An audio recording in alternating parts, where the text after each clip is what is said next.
Hey there, and welcome to the Business of Business podcast. Here we are two daughters and their dad, seeking to inspire and educate you to follow your dreams of being in business by teaching you the business of being in business. The good, the bad, the humor are all parts of our unique perspective as an entrepreneurial family. Thanks for joining us. So grab a coffee, turn up the volume. Here we go.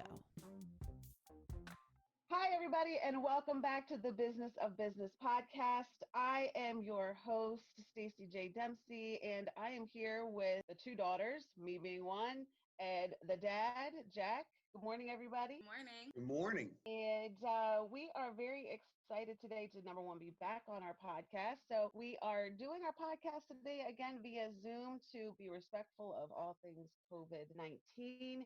And this morning we have with us another guest. Jack, I'm going to ask you to introduce your guest because you've just been on a roll with guests, haven't you? I have been. You guys are really starting to slack a little bit. I was running behind there a little bit, Amarildo, but I've caught up with some pretty good guests. So I think you're my third in a row. So I'm pretty excited about that. I do have Amarildo with us. And actually what I would like to do is I'd just like to just toss it over and you just kind of give us a little bit of background about what, who you are, what your business is all about, and a little bit how you got started. My name is Amarildo.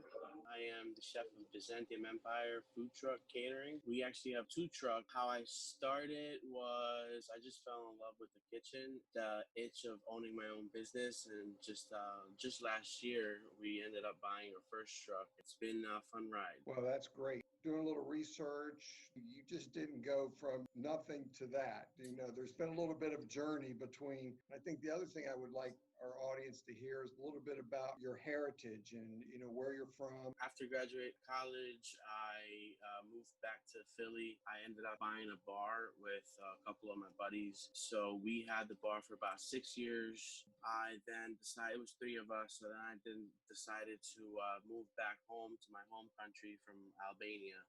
My parents had a storefront property by the beach. I was lucky in that regards. The storefront was actually a prime location, but I opened up a bar and restaurant there, which is still doing great till, this day. But I ended up renting that and moved back to the United States to pursue culinary dream. That's a little quick rundown of how, I guess, it really all started. It really all started with the business side of owning my own business. Started with the bar.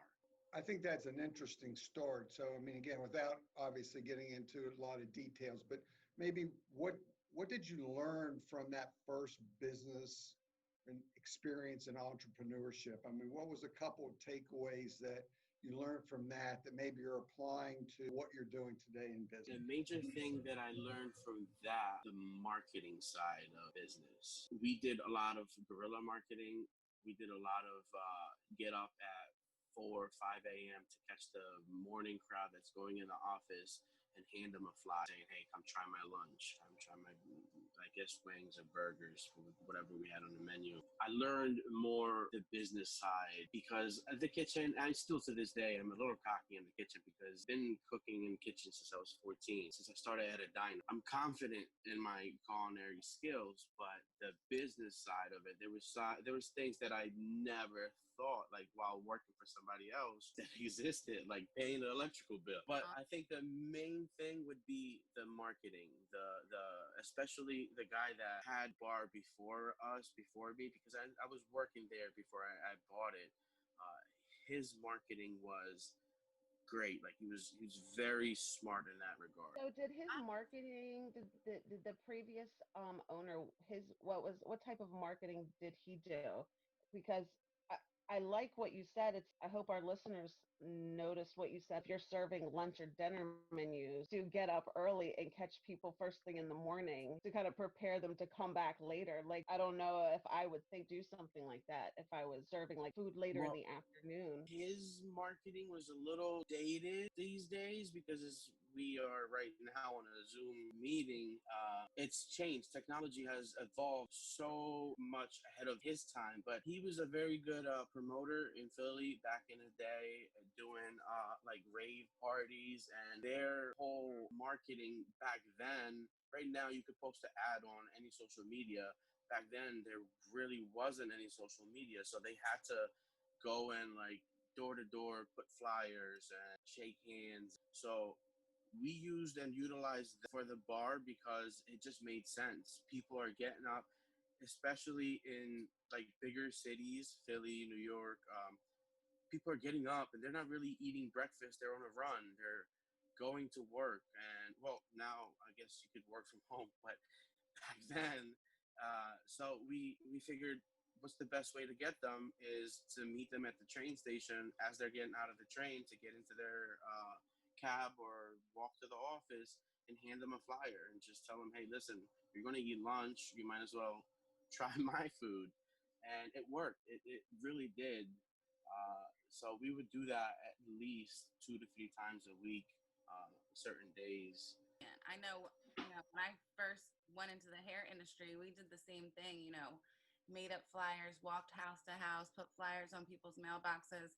I think for our listeners who have not yet started a business and are thinking about a business, that's what you got to think outside of the box. Okay, I want to start a business, but how do I attract clients to that business? So that's a great point. Yeah, of course, social media helps us out a lot. We're not pounding the pavement like we used to, but I think that's still a very important key in entrepreneurship. Let me ask you, where did you find, we talked before in our podcast a lot about financials. How do you get the money to start a business? So take us back to when you started the bar. You said you were right out of college. In my mind, college kids don't have any money. So number one, how did you come up with the money for that? And then fast forward to your 2 trucks. How were you able to financially do that? You're right. College kids don't normally have any money, but like I said, I've been in kitchens working since I was about 14. And for a very long time, especially when I was young, I would give my money to my parents, and I didn't know this, but they were saving it for me. I thought they were just using it. I had a little bit of money saved, but when I came back from college, I ended up getting the job at the bar that I ended up buying. So I saved up a little bit of money, and then I borrowed $6,000, 5,000 from my parents and 1,000 from a friend, combined to my savings. We all chipped in. It was 3 of us, so we all chipped in and we bought our bar. We didn't have all the money up front, so the deal was the liquor license. The way it works with bars, the liquor license has to be bought out right away, and it takes maybe about 3 to 4 months for it to transfer to the new owners. So that gave us a window of getting all of the money. So what we did was we approached the owner of the property and the owner of the liquor license and said, we have this much money to give you up front to get the keys from you, and will you let us operate under your name until it switches to ours? So we gave him, at the signing, I think we gave him $40,000, and 6 months later, ended up being 6 months later, we gave him the other 40. His liquor license, he wanted 120,000, but because I knew him and it was a friend of mine, he sold it to us for 80, which is, if you know, liquor license is very cheap. And then for the rest of the business, we were just paying as we went. As far as the truck switch, during these COVID times, I am so glad I actually did what I did. Again, I just worked. I was a executive chef of a restaurant in South Philly, and I was getting paid well, so like I was saving good money, and I ended up buying it cash. It was my money that I saved up, and I have a lot of coworkers or colleagues in the industry that didn't buy it outright, and now, especially in these times where it's a little slower than normal, they're like fighting to make ends meet on payments of the truck and everything else, as opposed to us. We do have 2 of our vessels, and both of them we bought them outright, just up front. Not because I knew that COVID was going to happen, but just because I know that I don't want to have that cloud over my head. I don't want to pay monthly for something that I shouldn't. I'm glad because now we actually have been busier since COVID, if that makes any sense. I'm glad we paid outright for it because we could shut it down today and pick up another next year if, if push comes to shove, and I wouldn't have to worry about making payments on the vessels or on the business. Well, cash is king. I know my dad has always taught us that very over and over and over and over again. So we definitely know that. That's a wonderful story. I think the takeaway from your story that's important is, people think that there's like a cookie cutter way to gain financials to open a business. And your story is a perfect example that people can say no, right? Like I was very lucky to have my dad, someone very close to me, that believed in my dream. But what if you don't have someone like that? And for you to build that relationship with that bar owner, obviously he believed in you, gave you a little bit of a deal. You worked really hard, saved money, and that's really what it's all about. Now, real quick before we move on, what does your lifestyle look around saving money to be able to invest in your business? Well, it depends on how bad you want it. That determines your lifestyle. For me, I'm very focused, and my life is pretty boring. It's the same thing every day.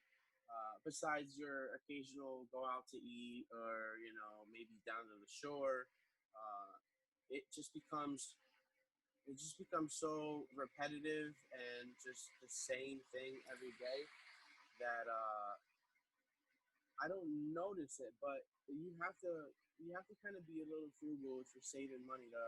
You're talking about saving real money to buy a business. So not take 4 trips down the shore, but take one, and not go out eat 4 days a week, but just maybe one day or two.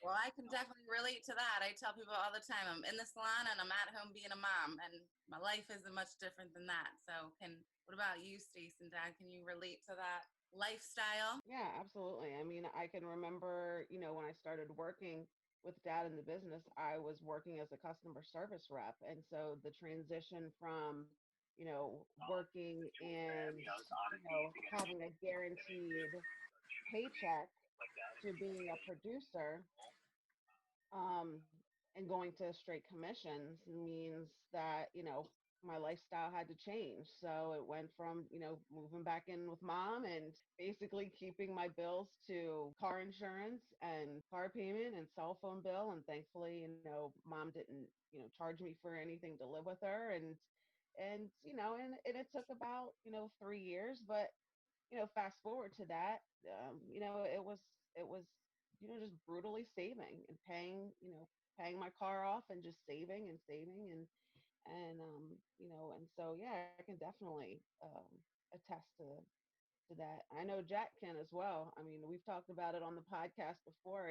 Like thinking back to being a kid, and you just started a business, you have 2 small kids, and then you have twins. You move away from everyone and It's everything that exciting. you know. So to be frugal, again, as a kid, I never felt like we were being frugal. I never felt like we went without by any stretch of the imagination. So, but now that I have have kids myself, and the things that you want to save for, like, yeah, it's I'm sure things were tight at some point. Well, there's no doubt, and I think that's, just a great point that Amarillo made is, having, if you have a vision, if you have a dream, you know, what, you can picture what the benefits are going to be to, once you achieve that. But, I think where a lot of people make their mistake is they don't weigh the cost. There's a cost, and you have to then sit there and say, okay, well that, the benefits outweigh the cost. So that means, yeah, I mean, I could go and spend this money and do these things over here, but I got a bigger vision here. So, this is about building margin. It's about building, that nest egg so that you are in a position when the opportunity comes up. So, it just sounds like to me that, when you came back from Albania, the opportunity come up to buy a food truck, you were in position to do that. When the opportunity arose, you were able to step into that because you made that sacrifice of, just, making good financial decisions along the way. So it's a real key. And the other thing, and Jen hit on this too, is that creativity in financing, of, clearly, $5,000, $1,000, negotiating, those are all things that, if you want, if you have a clear, thought out business plan and a vision, and you share that with people, you'll have buy-in. People will buy into that vision, and as Jennifer, when she was laying out her plan to me for her salon, well, it was clearly thought out, it was clearly laid out, so she made the decision easy for me to be an investor in her business because of the level of work that she put into, developing a plan. So, and that's really what it sounds like in your case. So let's talk a little bit more about marketing today. So what are you doing, Amarildo, today in the way of marketing, that was clearly different from the first business? I mean, how are you promoting your business now? I guess we're not doing enough, but one of the things is the podcast and stuff like this. But we're utilizing the social media as best as we can. That is one of the main tools that we use for us. For a truck or catering business that's like a mobile, the best way to do it, to actually just be there and like join bigger events. We had basically our flyers, all of our business cards, and we would set up. So we do huge events that would have 2,000 to 3,000 people, if not more. So at these events, we sort of utilized old school with new school. So we still hand a flyer to somebody on our window or a business card, but now we're directing them to go to our social media and check out that content and how we can. And we try to stay, like I said, we're not doing enough, but like we try to stay constantly putting out content just to keep grabbing, the audience attention. But, that's, I guess, two ways that we used to. That is one thing I'm learning, the business and marketing side. There's just so much more to it. There's a strategy that, is used. I was just told recently, start posting content later in the night. And the main reason for that was it just stays on longer. It stays on the same amount of time, but it stays on longer throughout people's day. So if I post something at 10 at night, you're most likely sleeping, but when you wake up, it'll be there all day long for you to see it until 10 at night the next day. Certain things like that. Mostly, it has still been social media, but just being at the event is we're a driving billboard. Our track is wrapped with all of our information, so that is the best marketing strategy for us, is to just be there, just hit the streets every day and just be at events and just word of mouth too. We do a lot of weddings and birthdays, and so people that are there like the food, they'll grab a flyer, and it goes on from there. So you don't go to the same place 5 days a week and just, do you have a food, like someplace I'll see, like they're parked at the same place daily because they have a following there or something, or so it started out like that. It started out like that because of necessity. We want to focus on catering and events just because it's just better money in that. Not necessarily there aren't. So we started parking at Broad and Spring Garden in the Philadelphia area 5 days a week. We were there from 6 a.m. till about 2 in the afternoon, 2 p.m. But that was only because we had just started and we didn't know the promoters in the industry. We didn't know the breweries and the events that go on. So while we were learning that, we were still on the street, trying to make as much as we can. The reason why we bought the second vessel was because we learned that doing events and other things and catering is a lot more money into it, but there's still a lot of money to be made while, on that street, that truck spark. So we ended up buying a second vessel to put that 5 days a week there. And then COVID had a different idea. So, COVID came around. So our second vessel was on the street for 3 months. And that 3 months, the trajectory was shooting up. Like we were seeing increase in new customers every day.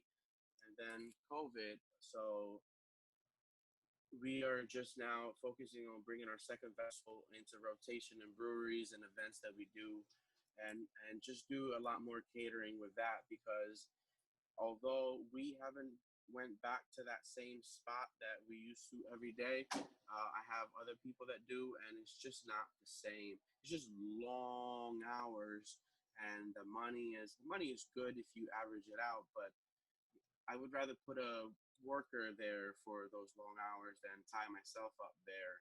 And, that would just free me up to just do a lot more than just be on the streets 5 days a week. But we did do street vending 5 days a week, from 6 a.m. till 2 p.m. when we first started. Well, that's a good segue, because the other question I think a lot of entrepreneurs have is, how do you allot your time in terms of, because again, you're sounds like you're in the truck, you're preparing food, but there's a lot more to the business side of your business than that, in terms of, all these other things you have to do. And I think we're up against a break, so maybe you can answer that, right after break, Stacy. Okay.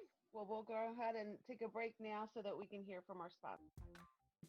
Dempsey Weiss & Associates is a multi-line insurance agency successfully meeting the insurance and financial needs of the landscaping, business contractor, and agricultural community in southern New Jersey and southeastern Pennsylvania since 1989.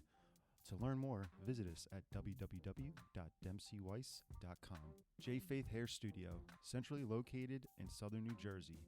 J.Faith Hair Studio is the place to go to become the best version of yourself.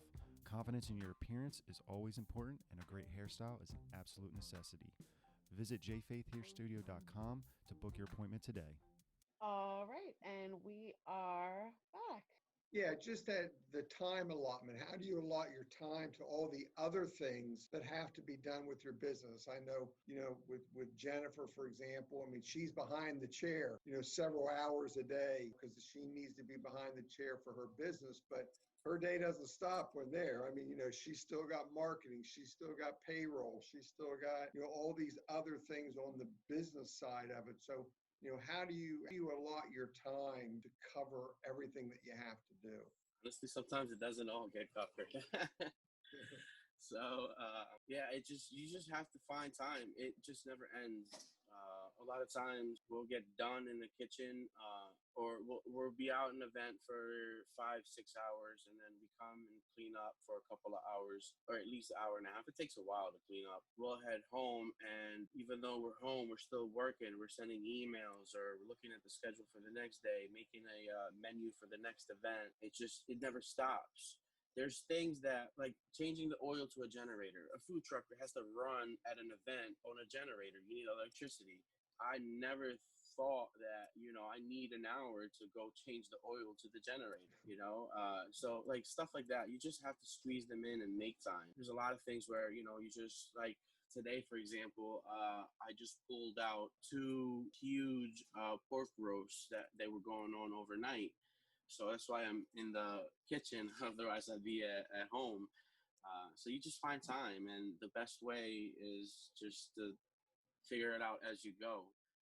There's really you can make a schedule. It's just never going to end up being exactly that, So you're just going to have to figure it out as you go, make time. How about employees? How many employees do you have? Right now, it's just me and my wife, but we did have 2, one full-time, one part-time. Because of COVID, we had to, let them go. Well, we didn't have enough hours, so they were seeking better hours, and thankfully both of them actually found better hours. One moved to Texas and the other moved to a beach town in New Jersey, I think Seattle. And so they both found employment rather quick, which I'm happy about that. But right now it seems impossible to hire. So how has COVID-19 impacted your business? Obviously, we know employee wise it has impacted your business. What other challenges have you seen through COVID-19? We had to pivot and quickly, actually. So this year was set up to be beautiful for us. We had like the better events because we had a full year under our belt, and so we saw what events were good, what wasn't, and especially in the commissary kitchen, the shared kitchen that we use, there's other truckers that have done events that are even better that got us into. So that was completely came to a halt. So we had to rethink our business model. So now we went from going to serving hundreds of people on a daily basis to maybe doing delivery meals to maybe a family of four or three. Or one of the other things we ended up doing is we figured we have to get them where they are. So, the customers are still there. They exist. They're just not at that big event that they were. So one of the things we did was we ended up showing up at their apartments. We would contact their management company that took care of that apartment building, and got their permission to pull up in the parking lot and just start serving dinners. And that actually held us throughout most of COVID. It ended up being a really good strategy to use to get them where they are, until things started, loosening up, and then breweries started calling us back. One of the things we do is we visit breweries on the weekends. That's one of the, I guess, the marketing idea, or better marketing. I don't want to call it a scheme, but we utilize the breweries a lot. We get a lot of weddings and birthdays and all types, because we serve a lot of people. So I feel like the food will call us back. But I think our best strategy was the apartment buildings during COVID, because that really kept us afloat. Not necessarily so much us, because we're not in any debt, or we're actually in a very, very beautiful position to be in. But a lot of our colleagues as well, that it kept them afloat. And in this commissary kitchen, like I said, we're all supportive of each other. And we're food businesses, but we realize we can't be everywhere at all times. So why not? A friend of mine go to that location, and so we shared that information with each other, which really, really helped, especially during these COVID times. So Well, you're that's amazing, because I'm hearing my dad's voice right now. Innovate, innovate, innovate. And that's what we talked about a lot with COVID-19 in general. It has impacted businesses in ways that we've never seen before. So I love your story of just rethinking your business model. How can we still do business? Because listen, COVID-19 isn't going anywhere, at least for a while. So, we're constantly thinking about how can we do business in this quote unquote new normal. And it sounds like you guys figured it out, and figured it out quickly. So that's awesome. We had to. It the whole exactly COVID-19 is not going anywhere anytime soon. So we had to do something, and so the best thing that we could do is just get them where they are. It's just the people still exist. The food industry is a great industry to go into. The food might change, Italian today or some other food the next day, or technology might, now people just take vitamins or whatever the astronauts take, or so the food could change, but the need for the nutrition is always going to be there. We realized that we were in a great perfect position in an industry where people still need to eat. How are we going to get that food to them? So that changed a little bit, but it's still the same. We still get up, prep the same food, and we just have to get it to our customers in a different way. You have 2 trucks now. I mean, is there a vision for something more than the 2 trucks, or have you kind of found your sweet spot? Kind of what's next? Yeah, of course. So the second truck wasn't part of the plan. The plan was always to have a brick and mortar. Um, the second vessel was just a necessity. We kept getting calls. So we were on the street every day, 5 days a week, but we kept getting calls for breweries and events. And so we realized, okay, we're leaving the street to go to do this event, but we still want to make that money there. So we ended up buying a second vessel. But the ultimate goal was still to have that brick and mortar, and we're working towards that.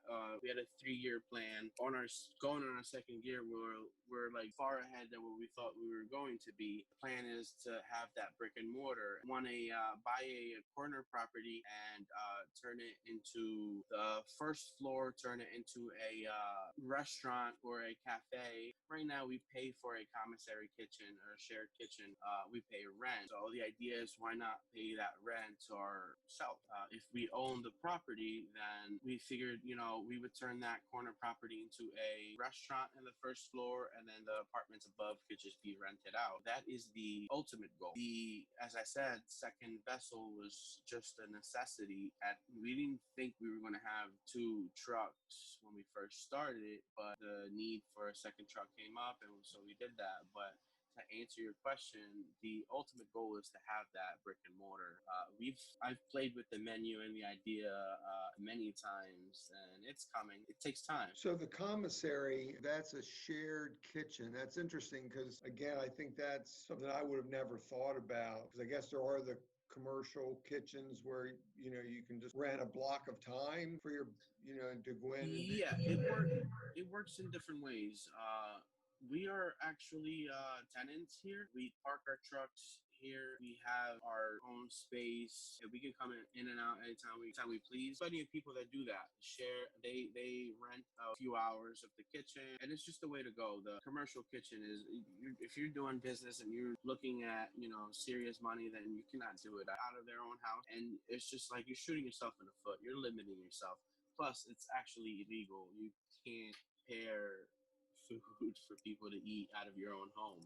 I mean, you can, but you can't sell it, So if you cook it for your own family, you would do it at home. But if you're planning on selling a lot of food, you would need a commercial kitchen, whether it's yours or somebody else's you're paying rent.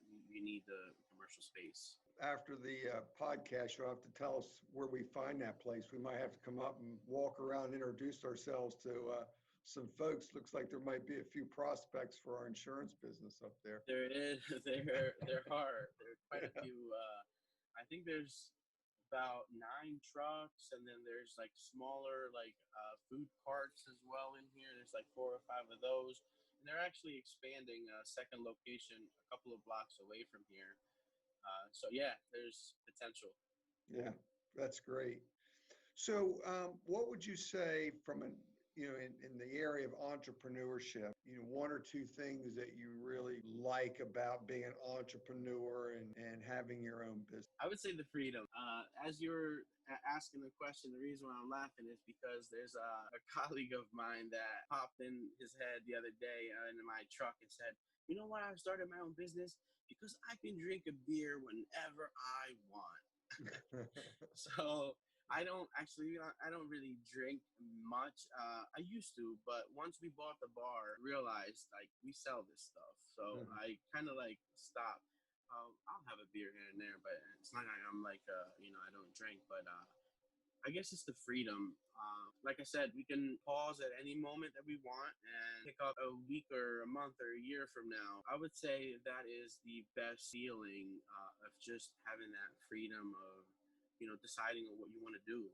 A lot of times when I work for other people, the agenda was set and the decisions were made. And so I came in and here you go, you do this, and just to have that freedom. Well, one of the things that we talk about seems like, a lot of people, they go to college, for example, and they get an education and they come out and they kind of jump right into life. They want to jump into maybe the corporate world or just jump into working because they're tired of, living broke, maybe being, in school. But I think that one of the things that we're beginning to see is that entrepreneurship, even though comes across as being risky, is maybe one of the safest ways to go in today's world, because as you said, you have freedom. I mean, you can't downsize yourself out of work, can't merge yourself out of work. I mean, you have that control, where I think I've seen so many people who have come out of school and they feel like they're on that corporate track, only to find themselves 5 or 6 years in, and then the business gets sold or they get downside and they're out. And after 2 or 3 rotations of that, next thing you know, you're pushing 40 and you still don't have, your sea legs on. So entrepreneurship really creates a lot of stability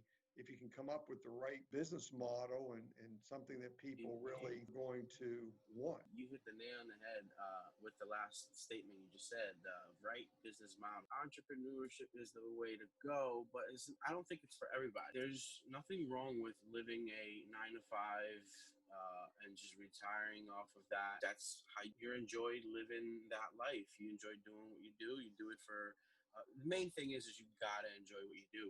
If you think about it, average lifespan is what, 80 years, probably less. You're spending most of that time, at least 25 to 30 years of that time working. You'd rather do something that you enjoy doing, but you have to have that right business model. You have to have I've seen a lot of people that go into business and fail because you see the final product of somebody's success and you're like, I want that, but you don't realize what it takes. Like on social media, you'll see us post about the beautiful wedding we did, but you don't see the hours that we put in to prepare for that wedding. And so I think a lot of times it's misleading and people think it's that easy and just jump into it.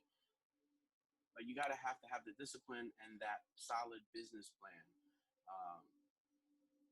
And you just gotta be a little bit innovative too. As COVID-19 showed, you can have a solid business plan, but something like that could completely change it in a heartbeat. You have plenty of, like, in this shared kitchen, we have plenty of like chefs that are big names in the culinary industry, and their whole business just shattered because COVID-19 put a halt to a lot of things, not just our small business. It's a combination of a lot of things, I think. But most importantly, you got to have that business plan and that drive, that will, that dedication.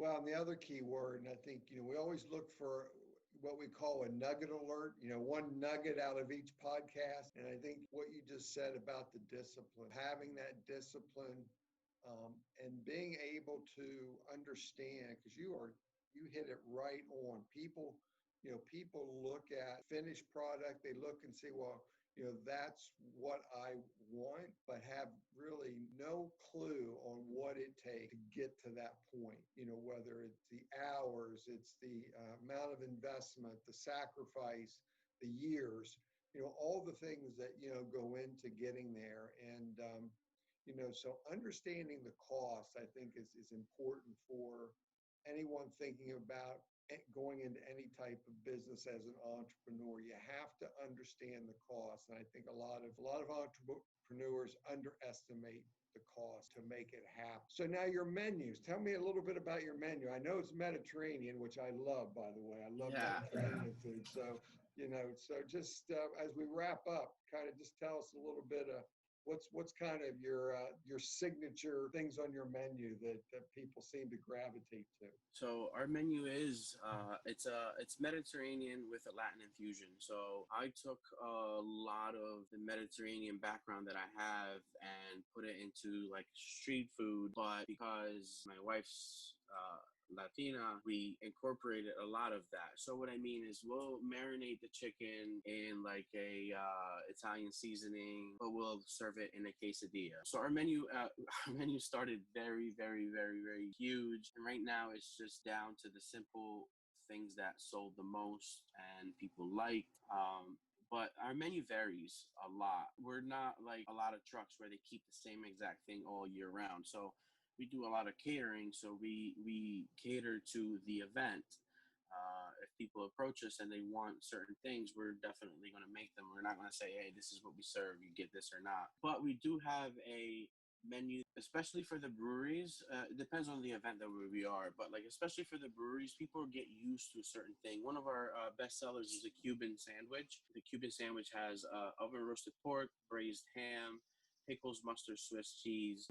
It's grilled. We cannot take that sandwich off of our menu because people will flip if they see that it's gone. They love it, so we're going to keep that. Another thing that really, really sells is our fish tacos, our blackened fish tacos. There's certain items that have been like staples on our menu and will always stay there, but for different events, we have different menus. So, like for example, if we're doing a wedding or if we're doing a birthday, we've probably communicated with the people that are having that party back and forth for like weeks to come down to a menu that they like. And it might not be sandwiches at all. It might just be, a sit-down, shaped, formal meal. So we're serving dishes and entrees. So it changes a little bit. I don't know about you guys, but we're taping this at 10 o'clock in the morning, and my hunger pangs just like shot up above. I'm thinking just like I'm starving right now.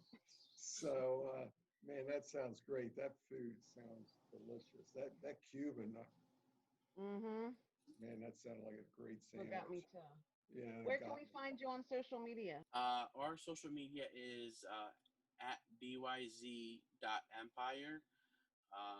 for Facebook and Instagram. I think Twitter as well, or it might be a little bit different for Twitter, but you can find us all over social media at ByzEmpire. Now, your family, they're still in Albania, like your parents? No, my immediate family is here. Oh, well, actually, I have a little bit more family now. We came to America in 2001, not too long before the September 11th. I think it was the end of August. I think we were here. I'm not exactly sure, but a bit of more family has come over since then, but most of my family is still back home. But my immediate family is here. Never been there, but I tell you, from seeing it, it looks like just a beautiful, beautiful area. It is. It's a beautiful country. It's actually it costs a little bit to get there, but once you're over there in Europe, it's very cheap to get around. And when I opened up the bar and restaurant there, one thing I realized was a lot of Americans actually vacation in Europe, and what they do is they travel, and they've come upon this small little country and they love it, and they go back every year because it's very cheap to vacation there. The ticket is a little bit to get there, but after that, you can go all over the coast, fairly cheap. Yeah, well, I think it definitely got on my list of places I wouldn't mind trying to get to someday. That's for sure. It's a beautiful, beautiful. It's like a very old area, like an old country. It is. Architecture. It is. It's actually very old. We're glad you decided to leave that beautiful area and come over here and make this your home and make this be an entrepreneur and a business owner. And this has been great having this conversation with you. So. Very enlightening. I'm glad to be here. And so to all of our listeners, thank you for tuning in today. Please leave a comment in our comment section, and please be sure to share this podcast on all of your social media. And so until we can all be together again, please be kind to each other and be kind to yourself. And we will talk to you guys in our next podcast. We want to thank you for listening today. Please subscribe so you never miss an episode. Leave us a positive review. And we want to say thank you to our sponsors, Dempsey Weiss & Associates and J.Faith Hair Studio.